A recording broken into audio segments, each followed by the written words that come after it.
Seharusnya saya tidak mengenal Tuhan. Saya dulunya beragama Hindu Kaharingan.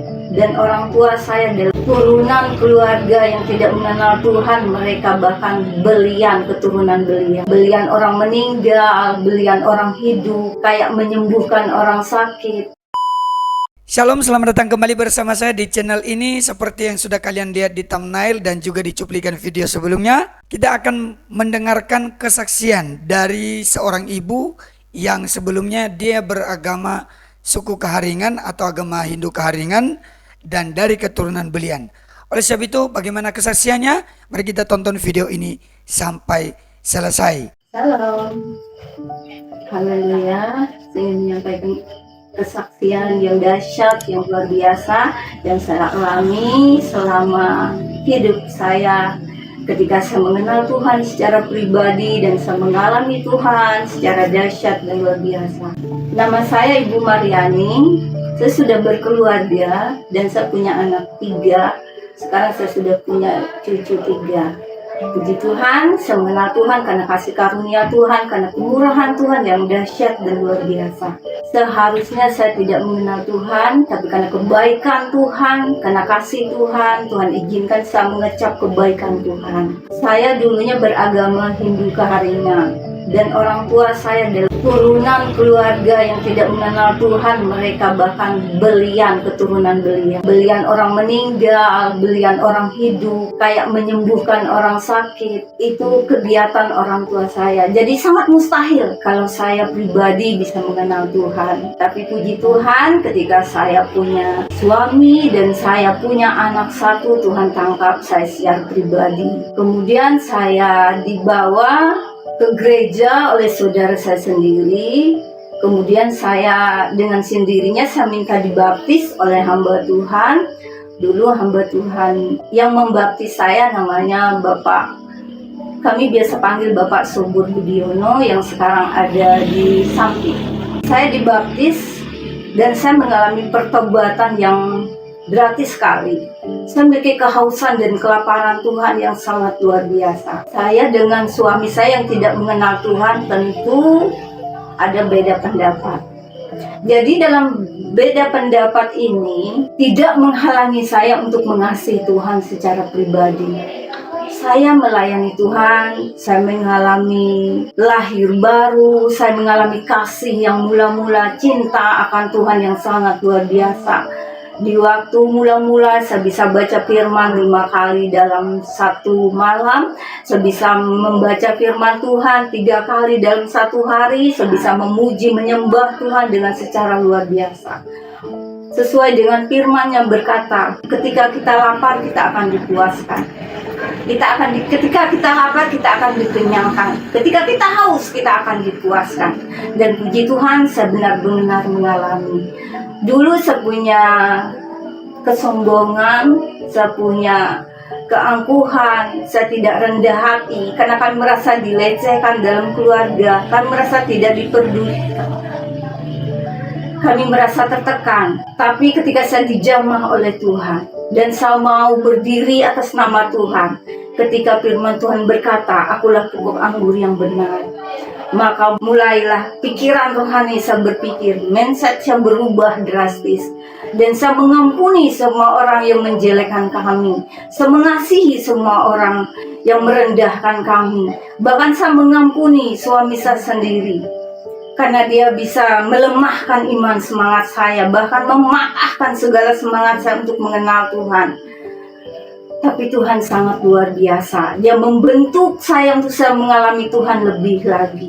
Tuhan membentuk dan mengajar saya lebih lagi untuk mengenal Dia. Mulanya kami diam di kampung, kemudian kami tinggal di hutan pedalaman yang sangat jauh dari desa, 14 km dari kampung, bahkan lebih.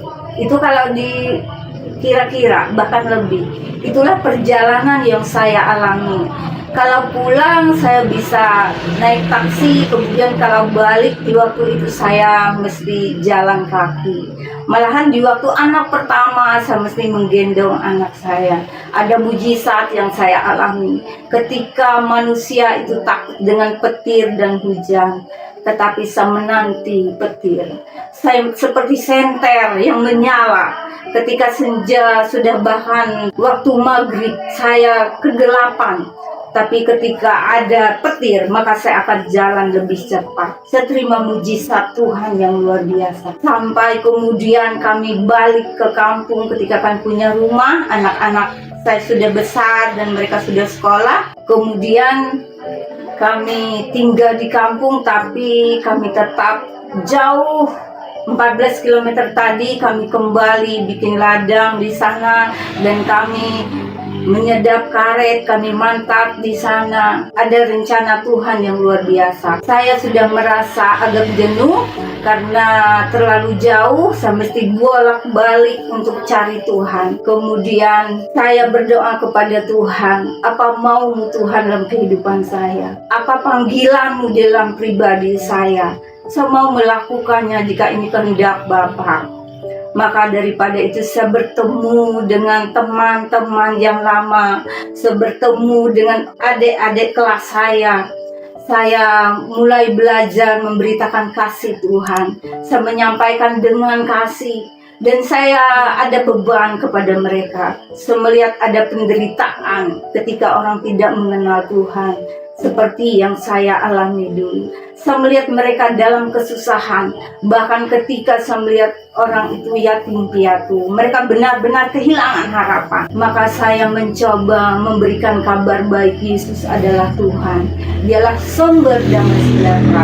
Namun untuk memberitakan Injil tidak segampang yang kita lakukan. Karena bukan hanya perkataan yang keluar dalam mulut kita. Kita mesti mengenal Tuhan lebih dalam lagi. Kesaksian hidup kita lah yang mereka lihat. Kesaksian pribadi lah yang mereka pandang. Untuk kita bisa menyampaikan bahwa Allah itu penuh kasih dan damai sejahtera. Dan puji Tuhan, di sana kami bisa membawa 2 pribadi untuk mengenal Tuhan. Dan mereka sampai dibaptis sehingga terbentuknya Pos PI dan mereka mengenal Tuhan secara benar. Bahkan sampai saat ini kami berkunjung kepada 2 jemaat ini untuk menyampaikan dan melanjutkan memberitakan bahwa Yesus adalah Tuhan, jawaban dalam setiap kebutuhan mereka. Itu yang kami sampaikan buat mereka, yang bisa kami beritakan kabar baik. Dan secara luar biasanya saya juga mengalami perjalanan ketika kami pulang. Kami juga sering bertemu dengan ular, dengan jalan yang licin, dengan petir yang menyambar. Itu sering kami lewati, sering saya alami. Bahkan saya bawa beban yang berat. Saya bisa bawa sembako dari kampung, dan kemudian saya bisa bawa sayur digendong dari sana untuk dibawa pulang. Dibawa pulang saya juga untuk memberikan berkat buat keluarga saya, buat tetangga saya. Itu yang bisa saya saksikan, yang saya alami, semuanya karena kasih karunia Tuhan. Dan bila kita maju lebih mengenal Tuhan lebih dalam lagi, kita lebih semangat mencari Tuhan. Karena Tuhan itu bukannya tidak ada, Dia ada. Dia tidak jauh daripada kita. Firman Tuhan berkata, Dia dekat di dalam mulutmu, Dia ada di dalam hatimu. Makanya saya bisa mengalami Tuhan secara luar biasa. Itu bukan karena kemurahan, bukan karena usaha kita, bukan karena jerih payah kita, tetapi ketika kita mencari Dia, maka Tuhanlah yang memberikan iman. Tuhan yang mempertumbuhkan iman buat kita, sehingga kita bisa melekat dengan Tuhan. Kita bisa melekat lebih dalam lagi kepada Tuhan. Itu semua karena Tuhan, karena kita mengandalkan Tuhan. Jangan sekali-kali kita mengandalkan diri sendiri. Jangan sekali-kali kita mengandalkan kekuatan kita, tapi bela Tuhan yang kita andalkan. Seperti Daud, dia mengandalkan Tuhan di dalam kehidupannya. Dia berserah penuh kepada Tuhan. Itulah yang saya alami. Demikian yang bisa saya sampaikan untuk bisa menjadi berkat, untuk menjadi penyemangat di dalam hidup kita. hari lepas hari untuk tetap semangat melayani Tuhan. Haleluya. Amin. Puji nama Tuhan, kita telah menyaksikan kesaksian dari ibu ini. Dia menyampaikan tadi bahwa dia sebelumnya tidak percaya kepada Tuhan Yesus. Dia bersama dengan keluarga. Sebelumnya mereka beragama Hindu Kaharingan. Kaharingan adalah agama suku asli Dayak di Kalimantan yang sudah ada sejak sebelum agama-agama lain memasuki Kalimantan. Kata Kaharingan berasal dari bahasa Sangiang yang berarti kehidupan. Dan ini beberapa berikut ini yang merupakan kepercayaan-kepercayaan mereka. Dan juga ibu ini dari keturunan Belian, merupakan salah satu alternatif cara pengobatan orang sakit yang sudah sejak lama dikenal di kalangan suku Dayak Benuak di Kalimantan Timur. Belian Bawo merupakan sejenis upacara pengobatan orang sakit. Jadi berarti keluarga ibu ini dari keturunan ini yang mereka melakukan pengobatan ini. Nah, kita kembali pada kesaksian ibu ini. Ya, dalam kesaksiannya dia menyampaikan bahwa memang cara Tuhan itu membawa dia untuk percaya kepada Tuhan Yesus bersama dengan keluarga itu memiliki lika-liku yang luar biasa, dan dia menyebutkannya sebagai keajaiban. Dia mengakui bahwa pertolongan Tuhan itu dan keajaiban Tuhan itu dalam hidupnya yaitu karena anugerah Allah itu sendiri. Kemudian tadi dalam kesaksiannya dia menyampaikan bahwa ketika dia bertobat, ya dia melakukan pengampunan bagi orang-orang yang merendahkan mereka, yang menjelek-jelekan mereka, bahkan kepada suaminya sendiri tadi dia katakan. Ya, kita tidak tahu apa masalahnya, tetapi yang jelas di sini tentu dia melepaskan pengampunan, dan tentu ini merupakan hal yang rumit ya. Kalau kita menjadi orang yang percaya, ya harus belajar untuk melepaskan pengampunan bagi sesama supaya kita merasakan kasih Allah itu sendiri yang telah memberikan kita pengampunan dan memberikan keselamatan kepada kita. Sehingga ibu ini pun tadi dipakai oleh Tuhan, dia melayani Tuhan dan dia melewati banyak hal dalam pelayanan tadi. Dia harus melewati berbagai tempat-tempat yang bagi orang lain itu ekstrim, tapi bagi dia yang dia anggap sebagai biasa, walaupun memang itu ekstrim. Harus menerima seperti sambar petir lah, binatang-binatang buas di jalanan dalam pelayanan. Ya tentu itu hal yang luar biasa. Tapi Tuhan menolong ibu ini sampai sekarang itu karena anugerah Tuhan. Nah, oke teman-teman, bagi kalian yang ingin menyaksikan video-video kesaksian lainnya, khususnya di channel BMTV channel ini, kalian bisa subscribe channelnya, kunjungi dan kalian tonton sebanyak mungkin kesaksian-kesaksian yang luar biasa, baik mereka yang berpindah agama, baik kesaksian-kesaksian rohani juga dalam mengiring Yesus.